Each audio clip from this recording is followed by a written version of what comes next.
Morning guys. Ito ay pinagkanapan sa amin dito sa Bataan. Tingnan mo. Lahat, puro bumaha ng bumaha siya ng dahon. Buti hindi nagbuwalan yung mga puno namin.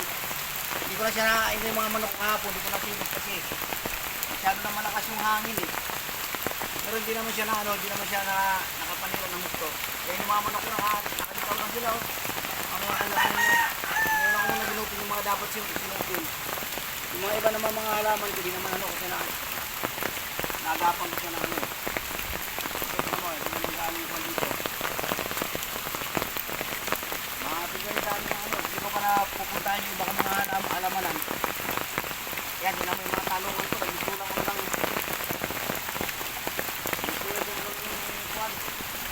ng dahon. Naging dagat ng dahon. Kaya yung mga mangga ko, dahil mga mangga na na halos makalbo. Yan siya. Nandito ako sa bandang baba, naglilinis ako ng ng mga saging sa iba na So, dito ako nakaano sa kabila. Nililisan ko yung mga yung saging ko. Dito na ako sa bakura namin. Okay, halo-halo din dito yung mga halaman. Halo-halo din ito.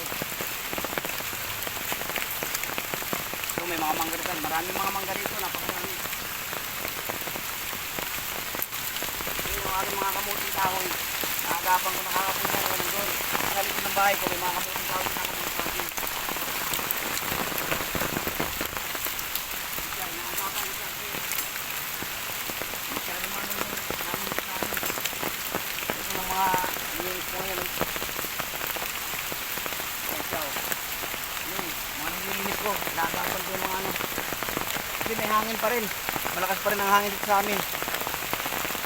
Kaya dito ko ngayon dito ko ngayon siya para malinisan ko ng maayos. Mabuti itong mga saging kong mga pahinugin, hindi ganong naapektuhan kasi mabababa pa sila. Mga to, tampuhin itong mga ito maganda yung variety niyan. Mabababa lang siya. Halos ang pasang konti ng tao, mabubunga na ito. Mararami din dito. Yan, dito na tulba. Yan o. Nilisan ko ng malayo na hangganin yung sa akin. Yung dito ako nakatira. Namita ko na yun, nangininisin ko muna ngayon. So, dyan lang muna guys ha. Bye-bye. Ingat tayo lahat. May bagyo pa rin sa amin sa Bataan. Bye-bye.